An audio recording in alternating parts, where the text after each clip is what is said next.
When the day of Pentecost arrived, Chorlose Pentecost fell. Toen die dag van Pinksterfeest aanbreek, they were all together in one Ils place. étaient tous ensemble dans le même lieu. Nagtipon-tipon silang lahat sa isang lugar. And suddenly there came from heaven a sound like a mighty rushing wind, 우연히 하늘로부터 급하고 강한 바람 같은 소리가 있어 and it filled the entire house where they were sitting. Und erfüllte das ganze Haus, in dem sie saßen. And divided tongues as a fire appeared to them and rested on each of them. और उन्हें आग की सी जीभें फटती हुई दिखाई दी। And they were all filled with the Holy Spirit.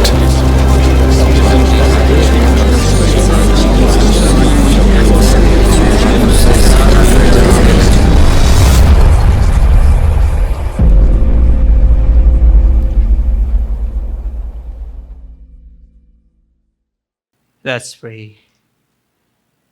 O Diyos, tunay ngang napakadakila mo. At hindi sapat ang libo-libong papuri, o hallelujah, Panginoon, para dakilain ka. Ngunit sa aming kalagitnaan, dalangin namin, O Diyos, nang may mapagpakumbabang puso, God, na tanggapin mo ang aming mga papuri at awit sa iyo, O Diyos. Salamat sa binigay mong pagkakataon. Narito kami sa yaman ng iyong biyaya upang magpuri at magpasalamat sa iyo.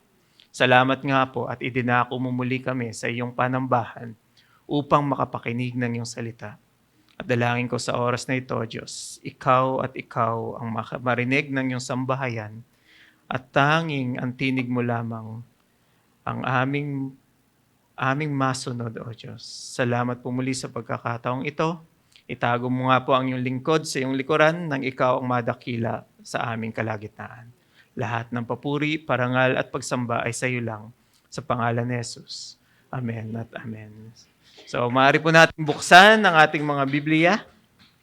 He'll read from Acts 2, verse 1 to 7.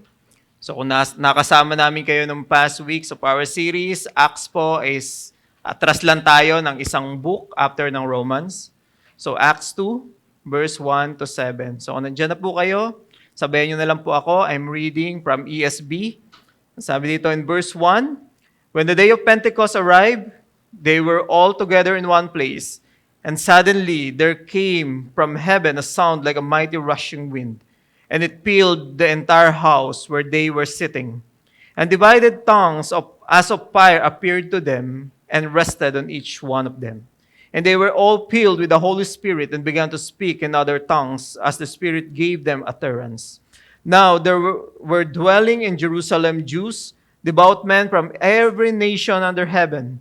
And at this sound the multitude came together, and they were bewildered because each one was hearing them speak in his own language. And in verse 7, and they were amazed and astonished, saying, are not all these who are speaking Galileans? This is the word of the Lord. You may now be seated. So, good afternoon, everyone. Welcome to our 4 p.m. service. Afternoon. So, by the way, I am Leo, one of the staff and leaders here in our church. So, we are in a brand new series titled The Sound of Pentecost. So, hindi po yan Sound of Silence, The Sound of Pentecost. Na kung saan, actually, this is a mission series na kung saan dalawang linggo natin pag-uusapan ano ba yung mission na meron ng Panginoon at ano yung response natin in that mission. We will take this series from the book of Acts. Actually, buong Acts 2 yung pag-aaralan natin. And today, binasa natin kanina from Acts 2 verses 1 to 7. The Sound of Pentecost. So, ano ba yon? So, bakit ito yung yung title natin? What do we mean by the sound of Pentecost? Actually, pag binasa natin yung Acts 2, makikita natin doon yung iba't ibang sound na meron. The sound of strong winds, yun yung binasa natin kanina. And then, the tongues of fire, or when the disciples speak in different language. Those are the sounds na meron sa Pentecost, but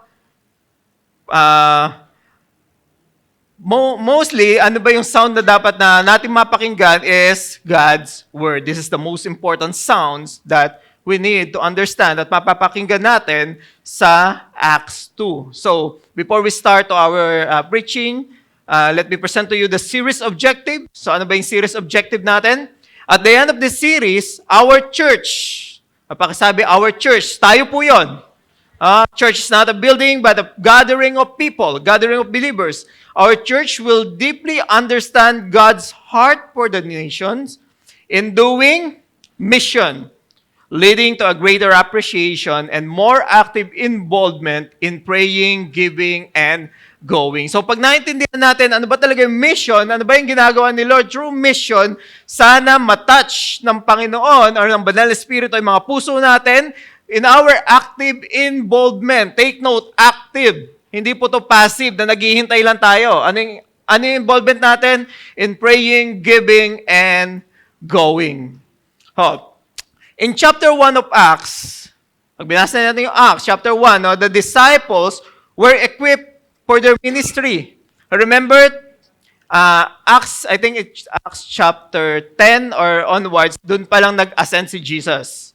So, sa Acts 1, ito pa lang yung binibili na ni Jesus, yung mga disciples niya, which is equipped, siya mismo nagturo, siya mismo nag-train for the works of the ministry. And then in Acts 2, they are empowered for the ministry by the Holy Spirit.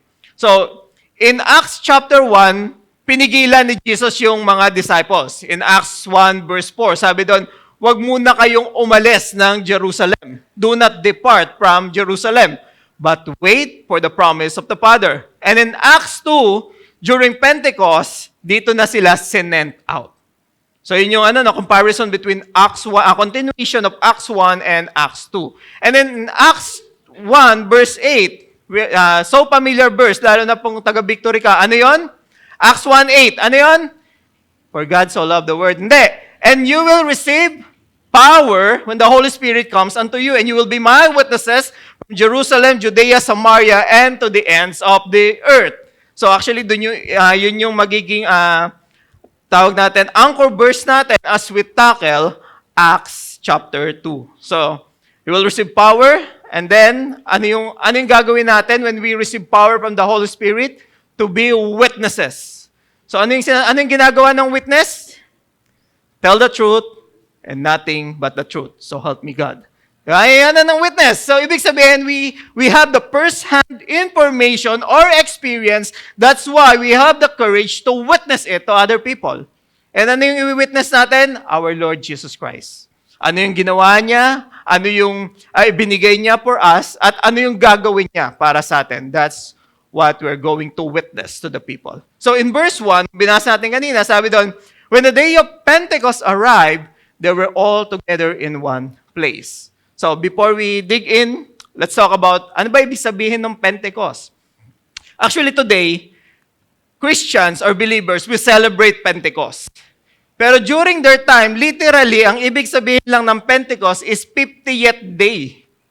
Kaya nga Pente, di ba? Pentateuch, 5 books, di ba? 5. Ngayon, Pentecoste means 50th day. 50th day ng ano? So, yun yung question. Actually, 50th day after the Passover.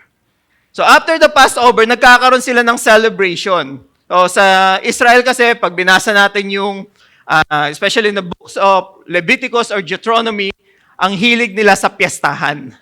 Diba? Ganun yun. So, 50th day after the Passover, meron silang tinatawag na the day of harvest, the time of sacrifice, and so on and so forth. So, yun yung sineselebrate nila during Pentecost. But, sineselebrate rin nila during this time, they commemorate yung ginawa ni Lord o yung naging situation nila after the Passover in Egypt. So, remember, yung nagkaroon tayo ng series about Pharaoh and about Egypt, the 10 plagues? Tama? Tama?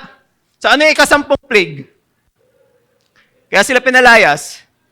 The death of the firstborn, di ba? So, yun yung tinatawag na, and then yung angel of the Lord, pass over doon sa mga bahay. So, yun yung start ng Passover. So, nakalabas sila into being a slave to Egypt, and then 50th day after that, ano yung ginagawa nila?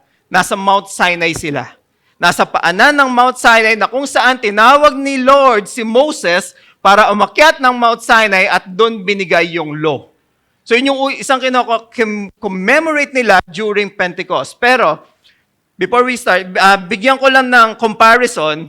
the Old Testament Pentecost, which is in Exodus 19, basahin nyo na lang pag-uwi ng bahay, and the New Testament Pentecost dun sa Acts 2. So ano yung difference at yung comparison?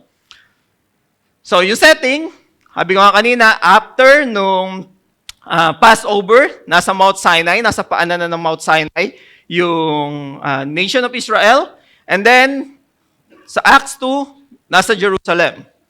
Ano yung reason? Ano yung gusto ni Lord during that time? God drew near to people. God wants to draw near to His people. And same with Pentecost in Acts 2. And then, the Lord descended on Mount Sinai in fire. So if we will read Exodus 19 to 18, no? Exodus 19:18, dumilim yung paligid. May tumawag sa pangalan ko. Hindi. Dumilim yung paligid, and then the fire suddenly unti-unting bumaba from heaven.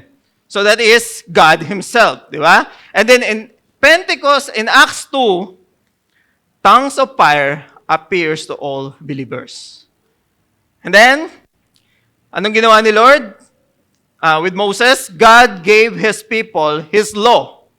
And then in New Testament Pentecost, God gives them His Spirit, or the Holy Spirit, empower them to keep the law.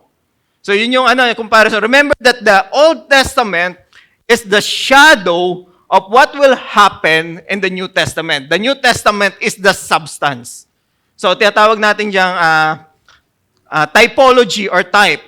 No, na ano yung mangyayari in the future, meron ng shadow in the Old Testament. Pero tingnan natin yung difference. So the sound of Pentecost, in Exodus 19, sabi doon ni Lord, no, with fire and thunder sa Mount Sinai, sabi doon, keep your distance. Dumistansya ka. Bakit? Kasi hindi kaya ng taong lumapit sa presensya at sa kabanalan ng Diyos. Kaya sabi ni Lord, keep your distance. And in New Testament Pentecost, the sound of Pentecost, the tongue of fire come to rest on every believer, and God's Spirit filled each person. So yun yung difference. No? Nung Old Testament, medyo distansya ka. And in the New Testament, si Lord mismo, the Holy Spirit, dwells into believers. When we say dwell, the original word for dwell is tabernacle. He tabernacle with us. Remember, in Old Testament, lagi natin makikita, God is fighting ahead of you. God is fighting for you. God is leading you. And then, nung dumating si Jesus Christ, ano yung tawag kay Jesus? Emmanuel. Ano ibig sabihin? God is with us. And now, in the day of the church, God is in us. Then dwelling. So, from leading us to being with us, and now He is in us, in every believers.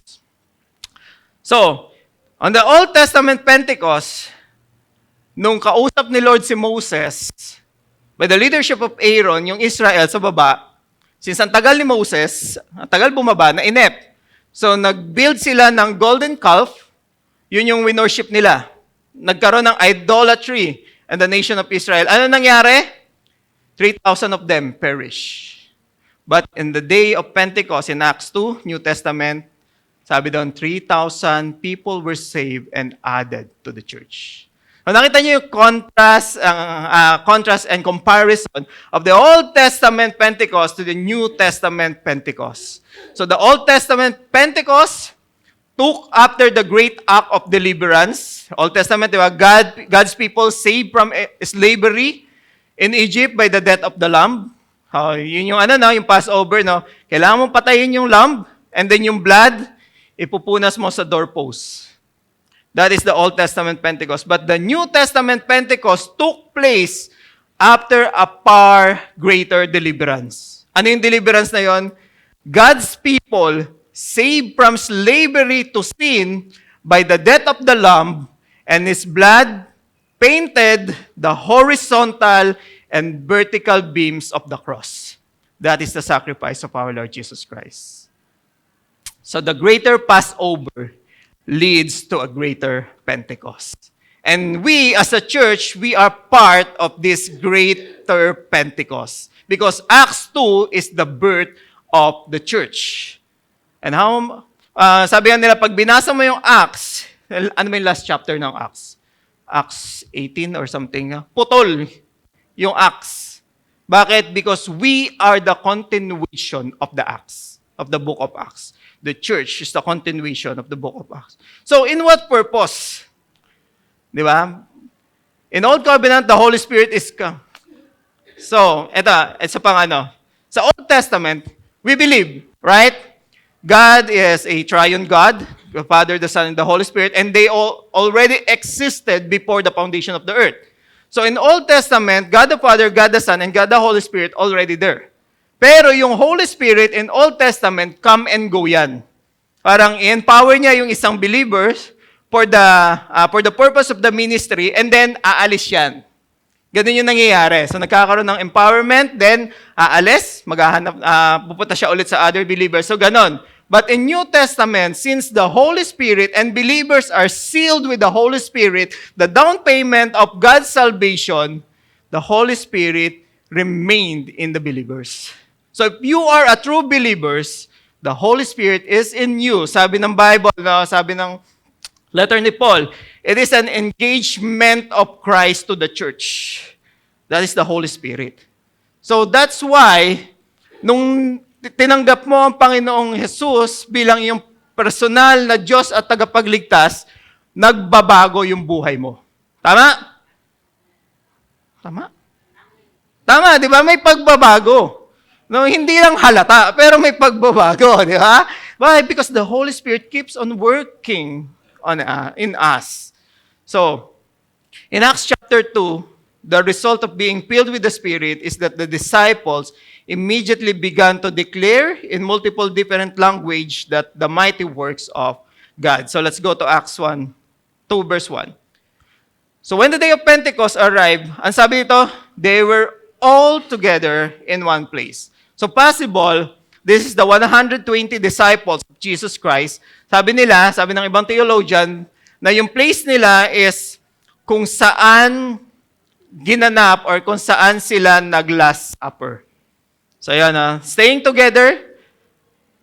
And then sabi ni Jesus sa Acts 1, do not leave Jerusalem, wait for the promise of the Father. So imagine, hindi nila alam kung gaano katagal. No, Acts 1, chapter 4, sabi ni Jesus, mag-ascend ako, papunta sa Father, huwag muna kayong umalis, wait for the promise of the Father. So hindi nila alam kung nasaan, o kung kailan sila maghihintay.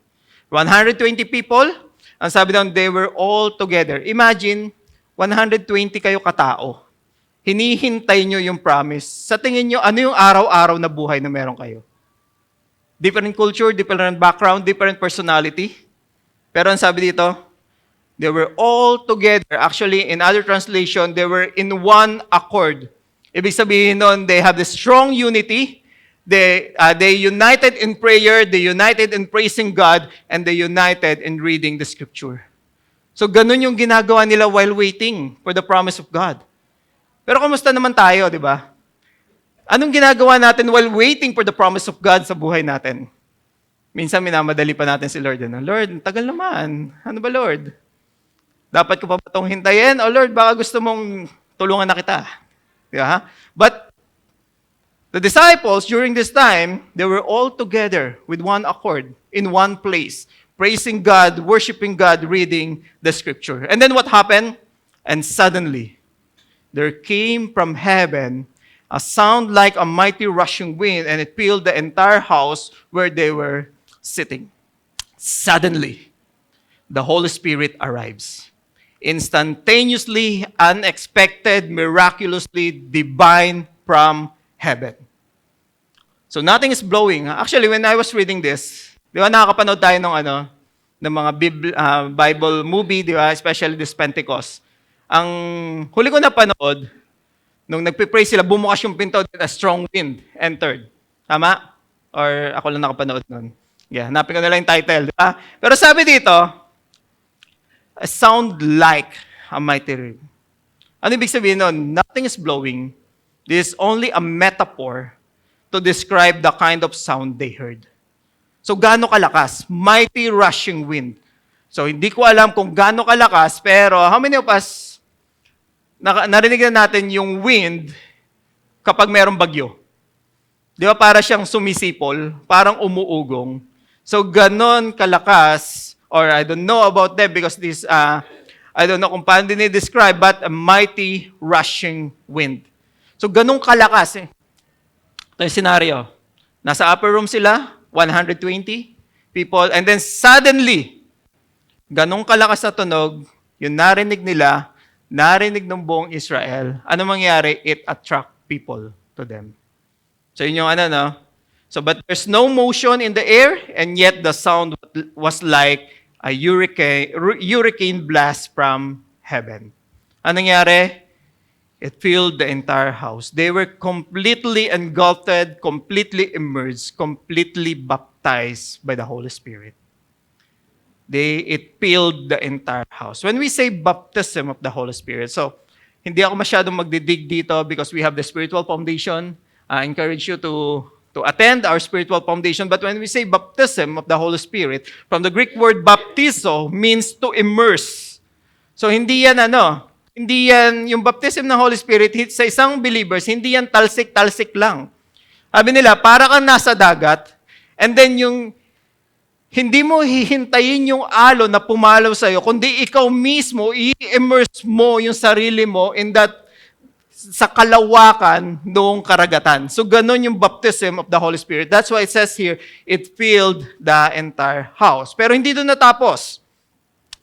Because we believe that this is the promise of God. They were completely engulfed, and chapter 1, verse 5, fulfilled. This is the promise. Acts 1:5. For John baptized with water, but you will be baptized with the Holy Spirit not many days now. And it happened during Pentecost. And then what happened? And divided tongues as of fire appeared to them and rested on each one of them.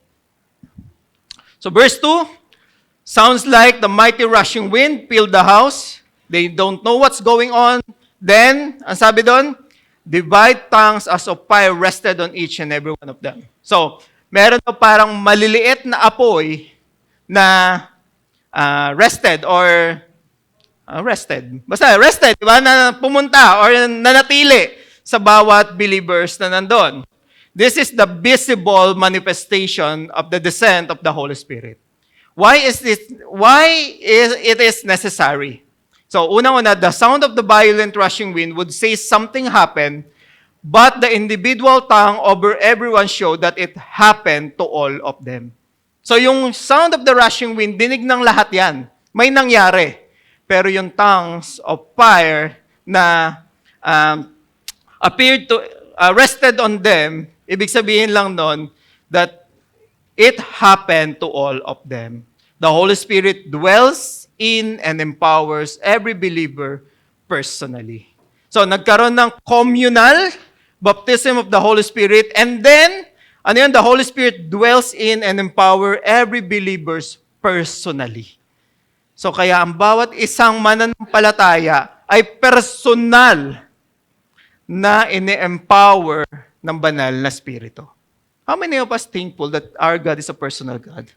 Tama? Na hindi niya, na hindi niya, sa Leo part naman niya ng Victory Carmona, sige, empower ko yung buong Victory Carmona, then talsik-talsik, okay, makaka-receive yan. Hindi eh. Si God mismo nagdi-deal sa atin personally. Yes, He will bless the church corporately, but God wants to bless us personally as well. That's why when they heard the rushing wind, sounds like the rushing wind, merong nangyayari. Pero the tongues of fire, nakita nila that yung nangyayari na yon personal sa bawat isa sa kanila. So another biblical, ito yung question ko, Lord, bakit fire? No? Siguro natanong nyo rin yun, no? Kasi alam ko sa Carmona, medyo matatanong tayo pagdating. No, Lord, bakit fire? Yun yung tanong ko, di ba? Actually, the picture of fire, especially in the Bible, a picture is usually used for purification. Remember na yung gold, para ma-purify, matanggal yung mga infirmities, dinadarang or dinadaan sa apoy. So ano ibig sabihin nun? The fire of the Holy Spirit, the indwelling of the Holy Spirit, the power of the Holy Spirit can purify us. That's why yung believers, yung worship natin, yung sacrifices natin kay God, nagiging acceptable sa Kanya. Bakit? Because first and foremost, tayo yung pinupurify ng banal na Espiritu. Remember, Old Testament, lagi natin sinasabi, salvation is by grace through faith alone. That God, salvation is by the grace of God from beginning to the end. Wala tayong pwedeng gawin para ma-save tayo. And because of the Holy Spirit purifying us, yung good works natin nagkakaroon ng merit kay Lord. Not for us to be saved, but it is the manifestation of our salvation. So yun yung fire. And another biblical picture of fire is for sacrifice. Ginagamit yung fire for sacrifice. Remember last series, yung topic natin, ano sabi sa Romans 12:1? Present your body as a living sacrifice. So it is impossible to present your body as a living sacrifice without the Holy Spirit in us. So that's why our sacrifice acceptable to God, because the Holy Spirit empower us and purifies us. And in verse 4, and they were all filled with the Holy Spirit and began to speak in other tongues as the Spirit gave them utterance. Immersed with the Holy Spirit, placed in union with the Holy Spirit, then there are immediate, very interesting results. So they were baptized with the Holy Spirit, empowered by the Holy Spirit, nagkaroon ng immediate result. Ano yon? They began to speak in tongues. In other translation, they began to speak in other language. So the word tongue here is synonymous with language or dialect. Actually, merong mga iba't ibang interpretation tong verse na to. So I am not here, hindi ako nandito to pakita yung mga interpretation. That's why we have a spiritual foundation. So kukuha lang ako ng dalawang interpretation. Sabi nila, some theologian says na literally, they speak in other language. And then some theologian says, no, they speak in their own language, native language, pero yung naririnig ng mga tao, their own language. So ganun yung ibang view ng mga theologians. So sabi ko nga, wala ako rito to present those premises, but this is my interpretation. Okay? This is a real language. An understandable language. Kung narinig man o sinabi, this is a real language, understandable language, a foreign language. Verse 8, sabi doon, and they were amazed and astonished, saying, are not all these who are speaking Galileans, and how it is that we hear each of us in his own native language. So naiintindihan. Whether narinig nila or directly sinasabi ng mga apostles, ang aking interpretation, naintindihan nila.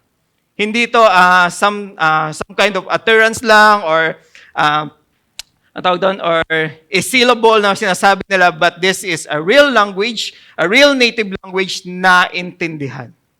So, but the question is, sino ba itong mga Jews na to? Sino ba itong mga tao na to who heard from the Galileans? Actually, Pentecost is a Jewish feast or tradition.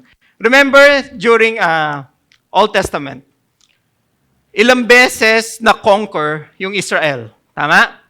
Nung na-conquer sila ng Persia, anong ginawa ni Xerxes or ni Darius? Yung mga pogi, dinala. Yung mga pogi, di ba?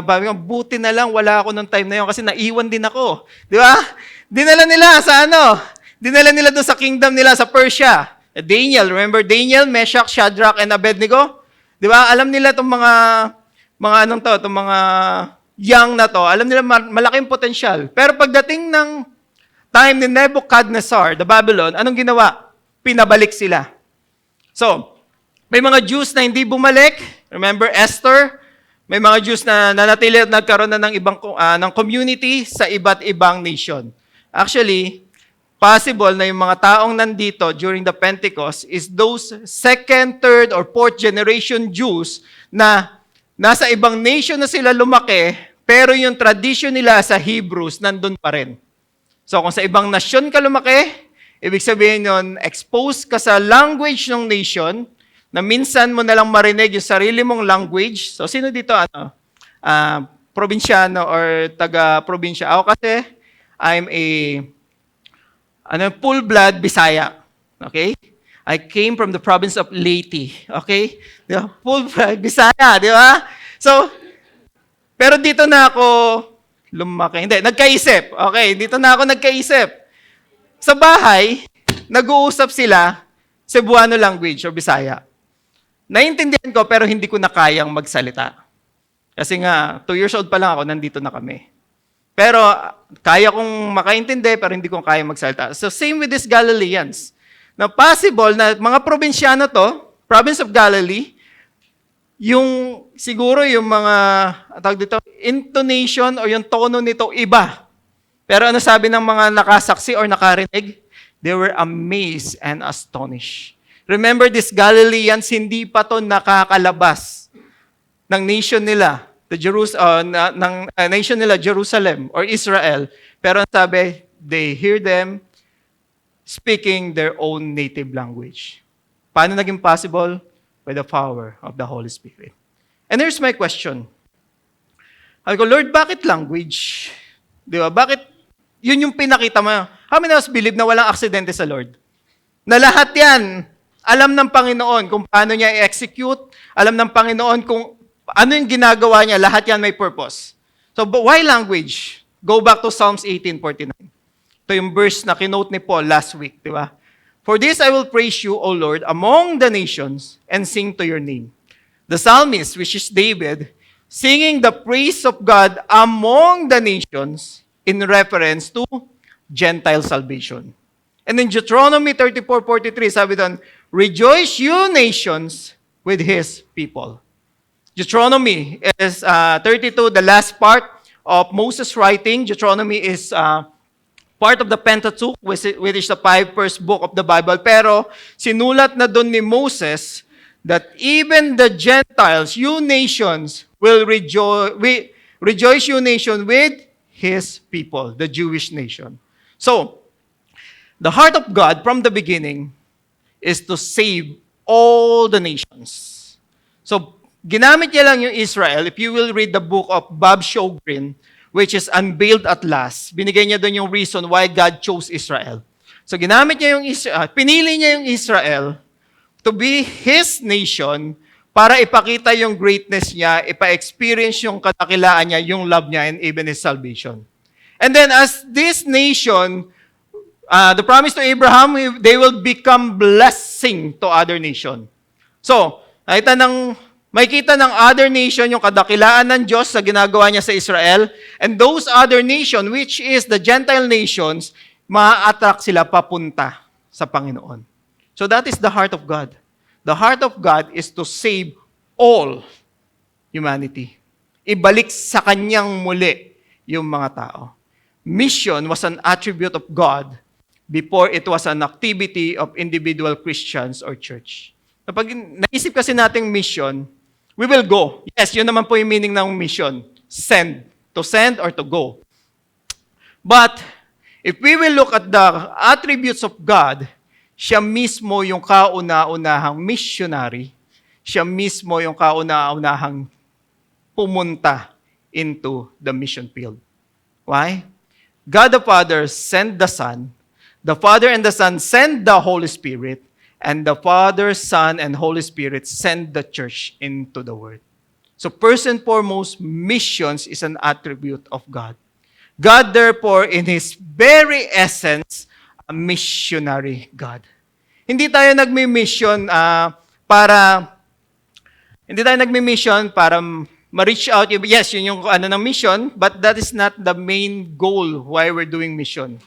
First and foremost, si God, yung unang misyonaryo or missions for God, nagko-co-labor lang tayo as church dun sa mission niya.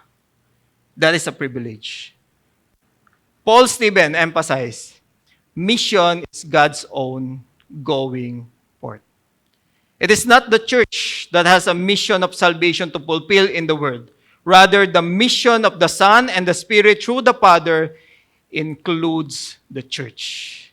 Yung mission in saving the world, that is the mission of the Father, the Son, and the Holy Spirit. And the church, in-include lang po tayo as part of the mission. So ano ibig sabihin nun? It is a privilege for us to be a part of God's mission. God precedes the mission, initiates missions, defines mission, and sustains the church in mission. Mission is not essentially a human activity undertaken by the church and its leader merely out of obligation to the Great Commission, but also out of gratitude for what God has done and response to the world's desperate plight. Oh, yes, Jesus gave the last command, the Great Commission, go therefore and make disciples of all nations. Pero nagre-response tayo not because of obligation, but because of our gratitude doon sa ginawa ng Panginoon. Kasi tayo mismo, yung kauna-unahang recipient ng mission ng Panginoon. Sinave niya tayo. Wala tayong kakayahan na save yung sarili natin. Siya mismo yung umabot sa atin. And then, with that gratitude, sa love, sa mercy, sa grace ng Panginoon, tayo naman yung aabot sa ibang tao for God's glory. So yun yung naintindihan natin na yung mission, hindi yan pinapagawa lang ni Christ. Siya yung unang gumawa niyan. And we're collaborating with Him in that mission. And the Holy Spirit, empowering the believers in mission, He dwells in them and filled them with His power. And then as a result, Acts 2:6, and at this sound the multitude came together and they were bewildered because each one was hearing them speak in his own language. The Holy Spirit always does things in the right way. Tama? Walang aksidente sa Panginoon. Lahat yan ginagawa ng Holy Spirit in the right way. Because the Holy Spirit, equal to the Father and the Son, the Holy Spirit is God and He is a God of order as well. The speaking in tongues has a very definite role to play. It is directly connected to the presence of people from all the nation who need to understand the great things the disciples were saying. Bakit speaking in tongues? Because may mga nations sa paligid. May mga tao sa paligid from different nations, tribes, and language. So the baptism, the speaking in tongues was the demonstration of His sovereign power, and it showed that this intended to advance and spread of gospel to the ends of the earth. So pag binasa natin yung buong Acts 2, so next week hindi natin i-continue because we have an anniversary. So meron tayong localized sermon on June 15. Yun yung continuation, makita natin, no? The sounds attracted the people. They were astonished nung narinig nila they speak in other language. And then ano nangyari? Peter preached sa sermon. And then 3,000 were added to the believers. So it is by the power of the Holy Spirit that disciples are able to obey Christ's great commission to make disciples of all nations. So Pentecost was not so much about disciples getting holy, but it is the Holy Spirit power so they can carry out the mission of Christ. Pentecost was about the Holy Spirit who is on a mission sent by the Father and the Son, getting the church so that He could fulfill God's mission through them. The Holy Spirit enabled us to go, but more importantly, we went because the Spirit was leading. So bakit tayo nag-go? Kasi Siya mismo yung nangunguna sa atin. Pentecost was more than about the disciples joining the Spirit than the Spirit joining them. So, understanding that the mission is initiated by God, His own going forth based on His attributes, and His invitation for us to participate, it is a privilege. No? Siya yung unang misyonaryo, siya yung gumagawa nito, inimbita lang tayo, this is a privilege. But here's the question. What's hindering us from joining the mission in which the Father, Son, and Holy Spirit are already engaged? What's hindering us? Is it your age? I believe ka hindi nakatingin ng Panginoon sa kung anong edad mo. Gagamitin ka at gagamitin ka ng Panginoon. Is it your situation? I believe in that. Your situation will be a declaration of the gospel. So what's hinder us? in joining His mission. Kasi ang iniisip natin, when we say mission, pupunta tayo. Tama? But here in Victory, we have different ways in supporting God's mission. Number one is to pray. Kung hindi ka pa tinatouch ni Lord na pumunta, it is our obligation to pray for the nation. Kaya nga, as a Christian, dapat updated tayo. Hindi sa chismis o nangyayari sa PBB, kundi ano ang nangyayari sa nations of the world. Why? Because it is our obligation to pray for the nation. As God commanded us to, God invited us to join with Him in His mission, it is our obligation to pray for the mission. Ano nangyayari sa mga Middle East country? Ano nangyayari sa mga misyonaryo? I hope that we have the heart to pray for those people, for the missions, for the nations.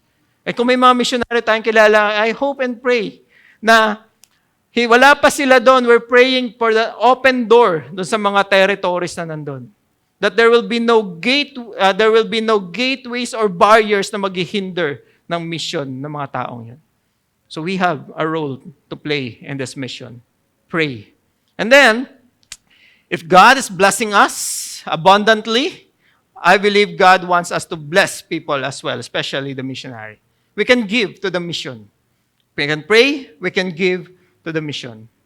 And then, if God is touching your heart, God is calling you, I hope na we will not harden our heart to respond in His calling, we can go. So, eto, sa atin lang to. How many of us here, hinaan ko lang baka marinig ng iba, how many of us here, merong nation si God na pinuput sa heart mo? Hindi mo pa pupuntahan, okay? Hindi mo pa pupuntahan. It's either you pray for that mission, for that nation. So, sino meron dito na merong inimpress si Lord na nation sa'yo? It's either na panaginipan mo lang or nadapa ka, biglang nakita mo, Uzbekistan. Ganon, di ba? Sinong meron? Di ba? So wala. Lord, I pray that you will impress to the heart of these people a nation na ipagpipray nila. Pag-pray lang, men! Di ba? And ito. How many of us here, merong inimpress si God sa'yo na nation and then pinapag-go ka niya? It's either short term or long term. Wala pa rin? Lord, with the power of the Holy Spirit, call your people, God. Di ba? Sabi ni Lord, di ba? Sino yung isi-send namin? Sana ang sagot natin, here I am, hindi sent her or sent him. Here I am, sent me. Hindi yung katabi mo ang isi-send ni Lord. Tayo mismo may personal na usap sa Panginoon, and then sana tayo mag-respond. So we can give, we can pray, we can go. We can support our missionaries and thank God because napakalit ng Carmona. Nag-average tayo around apat na service, siguro 380 to 400. But last year, we supported 4 cross-cultural missionaries. We give to them. We help them in missions. And then nagpadala rin tayo ng 2 misyonaryo sa Thailand. Tama? Yun nga lang, single sila umalis, single pa rin pagbalik eh. Pero hindi yung prayer natin, di ba? Ayan. Yes, because our heart is also the heart of God, the heart of mission. And then, kung wala pa kayong pinagpipraying nation, bibigay ko sa inyo yung ilan sa tinatawag nating Missions 2029. Na in 2029, itong mga nation na to, every nation are planning to send missionaries or to plant churches in these nations. And then yung 5 nakahiwalay, yan po yung focus ng Pilipinas o yung binigay sa ating nations, every nation. So nandyan yung Azerbaijan, Guatemala, so Italy, baka may gustong mag-Italy. Hindi po para mamasyal, for missions. Okay? Lebanon, then Egypt. So kung wala pa sa heart nyo, na pupuntahan, I believe God will put a nations into your heart to pray for it. So sana hindi puro imaginations yung pinagpipray natin. No? We pray for the nations. And then here, in our movement, every nation, ito po yung Missions 2029 natin. We have 195 cross-cultural missionaries, 37 nations with Filipino missionaries, 81 nations with EN Church. So 81 na po yan, pero maliit pa rin po yan. More than 200 nations yung wala pang every nation churches. And then this year, ngayong taon, meron tayong 746 na pinadala in a short-term mission or 10 days mission in 26 nations. So yun po yung ginagawa natin dito sa ating in our church as part of Every Nations. So we're going to the missions. Bakit? Because that is the heart of God. Na si God mismo, yung nag-initiate ng mission, siya yung unang naging misyonaryo, and we as a church, He's inviting us to co-labor with Him. Sana yung mission natin, hindi lang consumption. Di ba? We're going to the mission to preach the gospel of Christ, to be a witness of Jesus Christ. So, sabi ko nga kanina, greater Passover leads to greater Pentecost. Pentecost, 50 days after the Passover, na kung saan, after Egypt, di ba, God gave the law, but in our time today, ano yung binabalikan natin, as commemorate natin as the starting point of our Pentecost? And that is the death of our Savior, Jesus Christ, na kung saan ang kanyang dugo ay napahid sa horizontal and vertical log of the cross for our salvation. And that includes you and me. I invite everyone to stand as we take our communion today.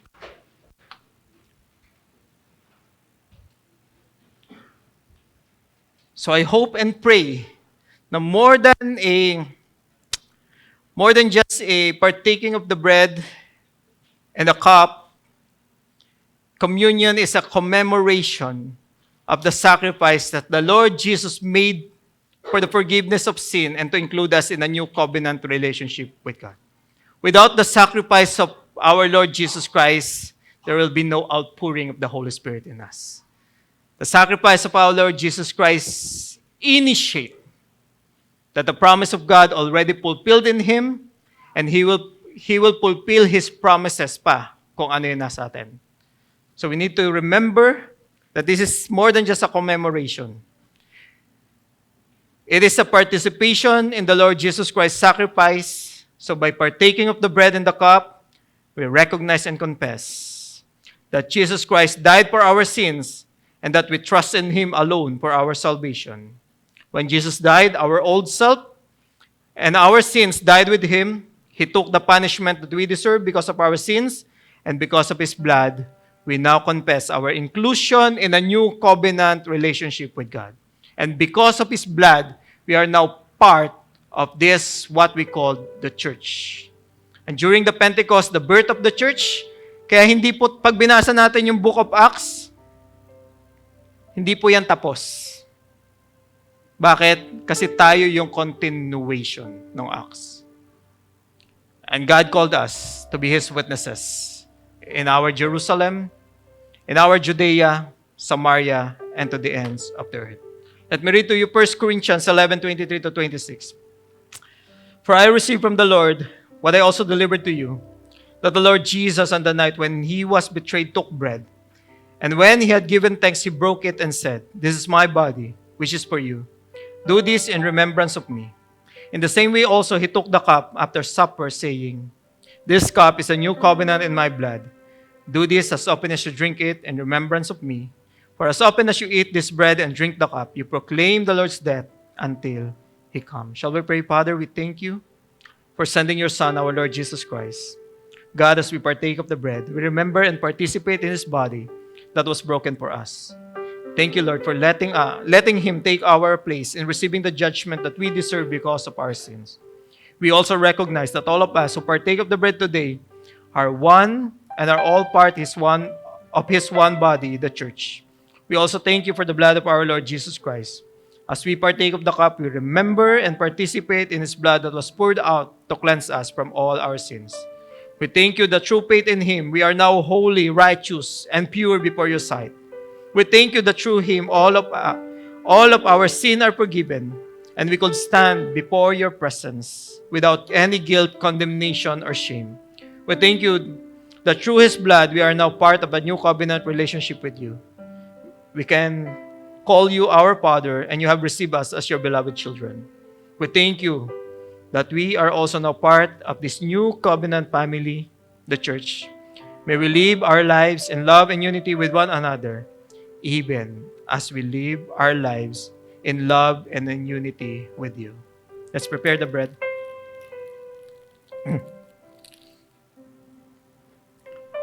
The body of Christ broken for us. Thanks be to God. Let's now partake of the bread together. Let's prepare the cup.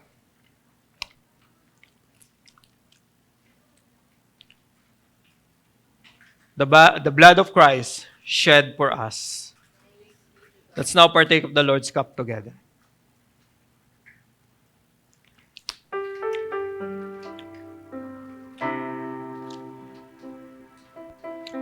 Church, as we remember the sacrifice of our Lord Jesus Christ, I hope and pray that God will give us the desire to participate in His mission. It's either giving, praying, or going. And I pray na kung meron man inilagay ang Panginoon sa puso nyo, isang nasyon na nais nyo ipanalangin, o hindi nyo alam kung anong gagawin, you can approach us. We want to help you.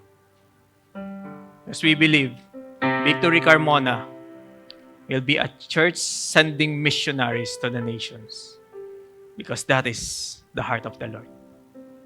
Shall we pray? Father, we thank you for making us part of your church, for baptizing us with the Holy Spirit, and for the incredible privilege of joining you in your mission to save the lost. Father, help us to be faithful to this calling, to embrace this gift, and to use every opportunity to make Jesus known to every nation, tongues, nation, and tribes. Empower us through your Holy Spirit to use our gifts in service and in evangelism, so that we may truly collaborate with you in your mission. Lord, may you bless your people, O God. Thank you, Lord, for reminding us that before we go to the mission, nauna ka na sa amin, because this is your mission. And thank you for the privilege, O God. Lord, I pray, as you filled us with the Holy Spirit, God, I pray that you reveal to the heart of everyone, O Lord, your desire to reach the lost, O God. And Lord, kung meron ka mang nation na inilalagay sa puso ng bawat isa, assure them and secure them na ikaw ang tumawag, ikaw ang kasama nila in that mission. Thank you once again, God. Thank you for your people. May the Lord bless you and keep you. May the Lord make His face to shine upon you and be gracious to you. May the Lord lift up His countenance upon you and give you peace. I send you off in the name of the Father and of the Son and the Holy Spirit. In Jesus' name we pray. Amen and amen. So thank you, everyone. If you need prayers, pwede po tayong pumunta sa harap. May mga tao pong willing to pray for us. God bless and see you next week in our anniversary.